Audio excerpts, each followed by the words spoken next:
ఇద్దరు డాక్టర్స్. ఈయన మా చిన్నమావ గారు అబ్రాడ్ వెళ్ళిపోయారు మెడిసిన్ అంటే డబ్బు సంపాదించుకోవాలి ఏదో సంథింగ్ వెళ్ళిపోతే ఈయన చీఫ్ మినిస్టర్ అయిన తర్వాత ఈ పేరు మా చిన్నమావ గారి పేరు ఆనంద్. ఎక్కడ ఎందుకున్నావురా నువ్వు ఇండియా వచ్చేస్తే నేను చీఫ్ మినిస్టర్గా ఉన్నాను ఇక్కడ అని చెప్పేసి పిలిచి రప్పించారు. అంటే స్నేహానికి ప్రాణం ఇచ్చే వ్యక్తి రాజశేఖర్ గారు, అందుకు ఆవేశం. అదేవిధంగా ఎంబీబీఎస్ అయిన తర్వాత కొన్నాళ్ళు మిషనరీ హాస్పిటల్లో డాక్టర్గా పనిచేశారు. చేసి ఇది కాదు మనం ఇంకా ఫ్రీగా చేయాలని చెప్పి పులివెందుల్లో 70 పడకల గల హాస్పిటల్స్ నిర్మాణం చేసి ఫ్రీగా వైద్య సేవలు అందించారు.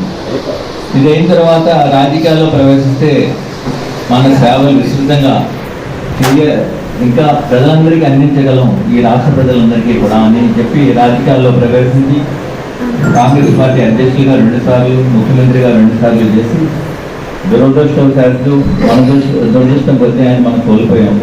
యాక్సిడెంటో లేకపోతే ఏదేం జరిగిందనేది మనకి ఇప్పటికే తెలియదు.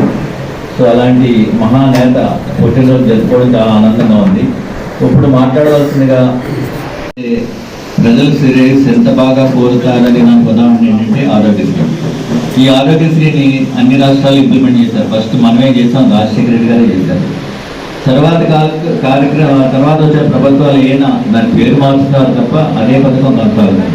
అంటే ప్రజలు ఆరోగ్యమే మహాభాగ్యం అనే సూత్రాన్ని రాజశేఖర రెడ్డి గారు డాక్టర్గా గుర్తించి ఈ ఆరోగ్యశ్రీని ప్రవేశపెట్టి అనేక మంది ప్రాణాలను నిలిపిన వ్యక్తి రాజశేఖర రెడ్డి గారు.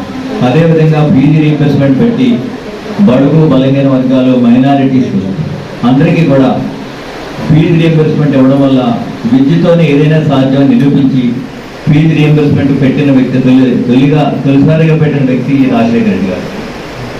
ప్రస్తుత ప్రభుత్వం ఈ ఫీజు రీయింబర్స్మెంట్ బకాయిలు చాలా ఉన్నాయి, ఇవ్వట్లేదు.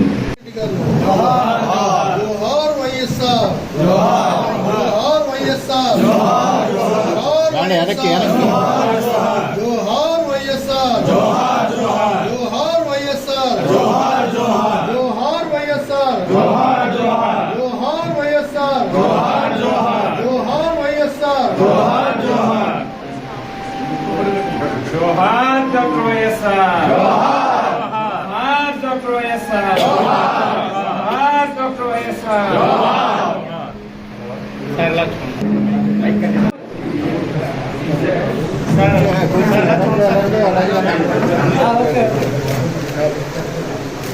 తీసుకోండి. Doctor YSR, doctor YSR, doctor YSR, doctor YSR, doctor YSR, doctor YSR, doctor YSR, doctor YSR.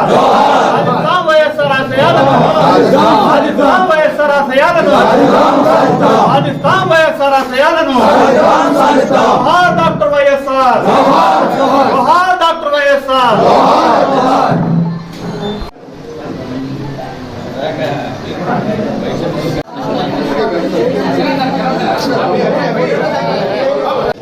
ప్రియతమ దివంగత ముఖ్యమంత్రి డాక్టర్ వైఎస్ రాజశేఖర రెడ్డి గారి యొక్క జయంతి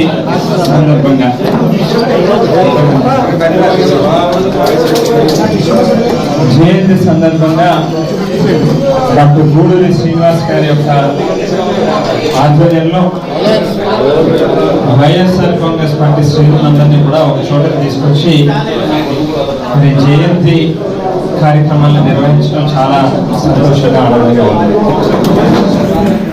కోట్ల మంది పుడతా ఉంటారు, మరణిస్తూ ఉంటారు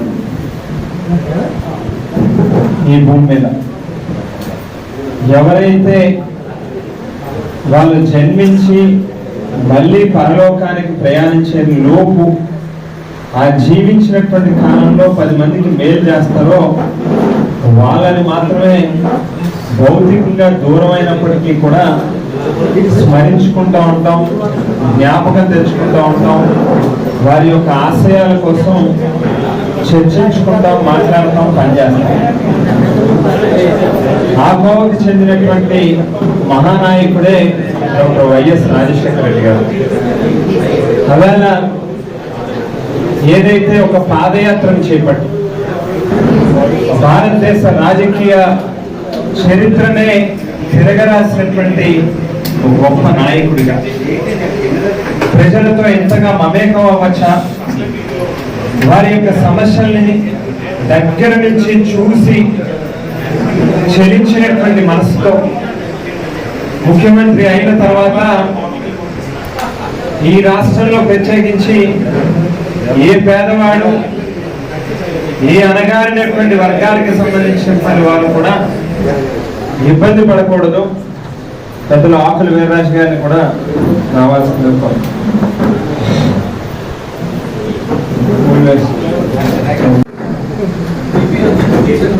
ఏ ఒక్కరు కూడా ఇబ్బందులకి గురవ్వకూడదు. ఎవరికైనా ఒక ఆరోగ్యపరమైనటువంటి సమస్య వచ్చిందంటే ప్రభుత్వం తాలూకా బాధ్యత ఆ పేదవాడికి భరోసాని కల్పించుకునేటువంటిది గుర్తెరిగారు. పేదవాళ్ళ పిల్లలు చదువుకుంటే వాళ్ళ తలరాలతలు మారతాయి. కేవలం ఆ కుటుంబానికే కాకుండా తర్వాత భవిష్యత్ తరాలకు కూడా మేలు జరుగుతుంది అనేటువంటిది నమ్మినటువంటి గొప్ప నాయకుడు. డ్వాక్రా అక్కచెల్లెమ్మలకి ఆర్థిక స్వావలంబన రావాలి అనేటువంటి గొప్ప ఆలోచన చేసినటువంటి దార్శనికులు.